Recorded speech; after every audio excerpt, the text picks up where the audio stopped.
สำเร็จเอาเลยเลยมาลุ้นเอาเครื่องมาใกล้เดี๋ยวแป๊บนึงโถ่ข้อมือนี่อ่ะทำข้อมือมาได้โถ่เกินคาด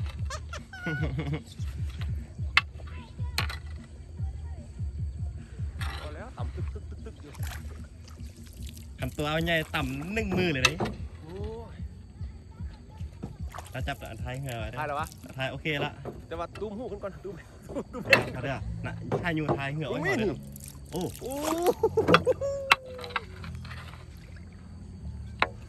น้าให้อยู่ท้ายเหือออกแล้วอยู่ออกโอ้นี่ประจัดประจัดเกินคาด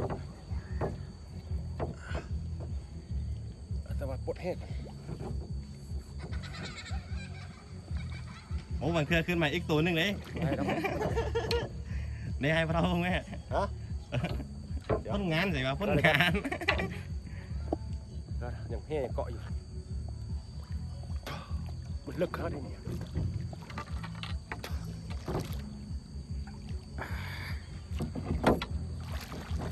เอาเงือไหมเดี๋ยวแบบนึงไปบ่ได้มันลึกที่ปวดแห้ง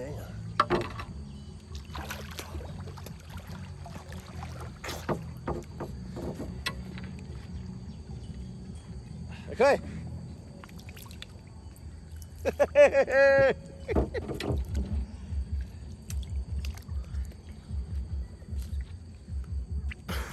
ปวดยากอะไรมันมีอะไรแบบเป็นหับบ่มันเป็นแบบเงี้ยมันลุกคลิกนะโอ้ต้องพอป่ามาดีอยู่นะ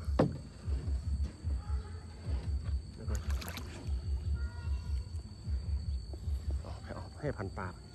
ระวังหัวตำ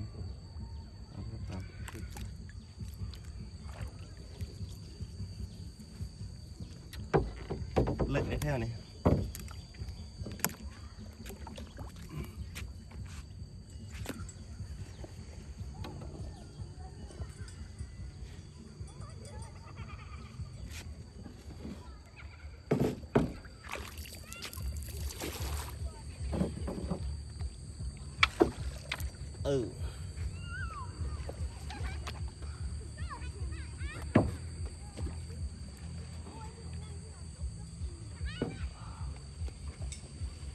หินน้ำนอง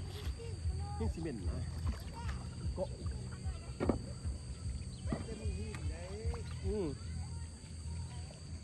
ปวดแห้งนี่นะได้แล้วตัวเดียวคุ้มค่านะตัวนี้นะประจักษ์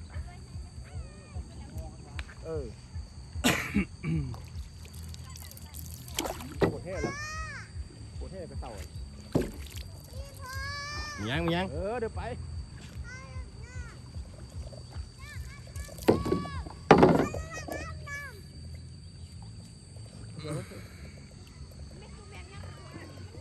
มันลึกปะปิดบางทีละปังงังเลย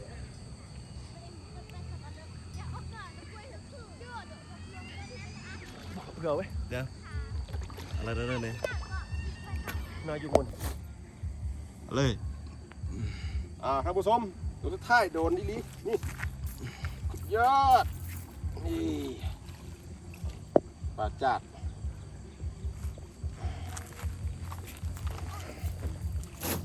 ยึกมันคาทีมันก่อนมันที่โดนขาหน้ามันดูเนาะขาหน้ามันนี่สุดยอด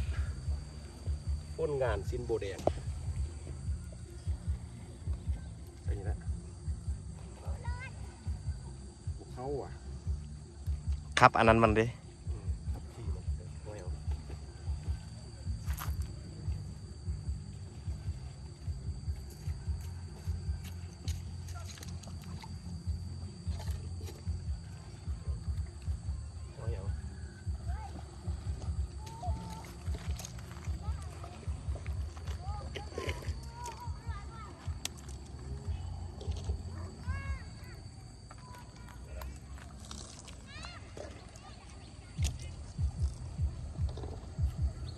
อีก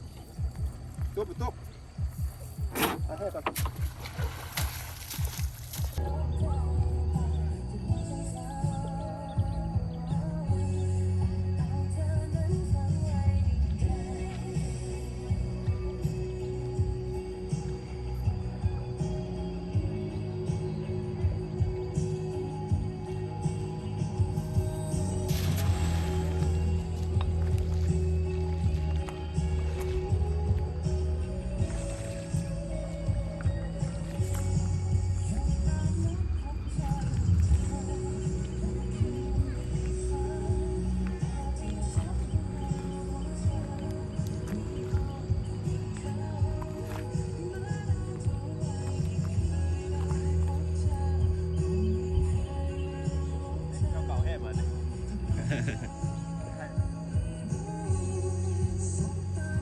พระนั้นยืมมาได้เป็นสมง2 ชั่วโมงเลยพวงแห่เนี่ยไปไม่ได้ได้จุกงาโค้งเลยนะ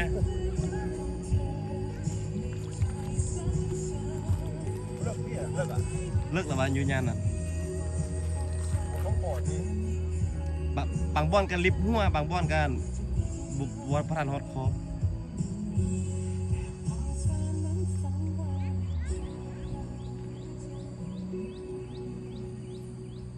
ครับโอ้ครับต้องตาเลย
คนลึกบ่ได้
นี่ผลงานเ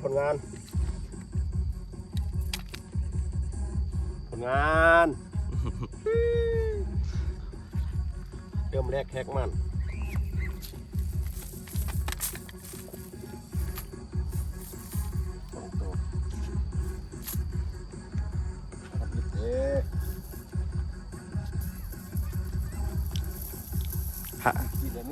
อันนั้นเขายังไม่ยุบถือได้เพราะว่าเขา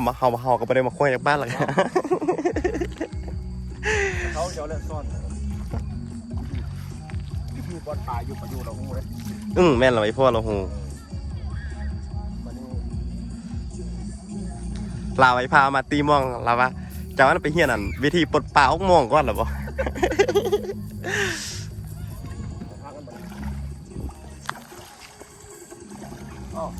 อันนี้มันคัดเก่าที่ คัดเกามือเขาไอ้น้อยมากหรอวะไปควงเดือน5งานบ้านอันท่าเดือน6เดือน7เขายังไปยันซื้ออีกดังหนึ่ง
ตัวใหญ่มา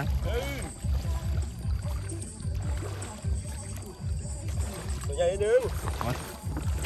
คือว่านานมากเลย ไปนิดนึงนี่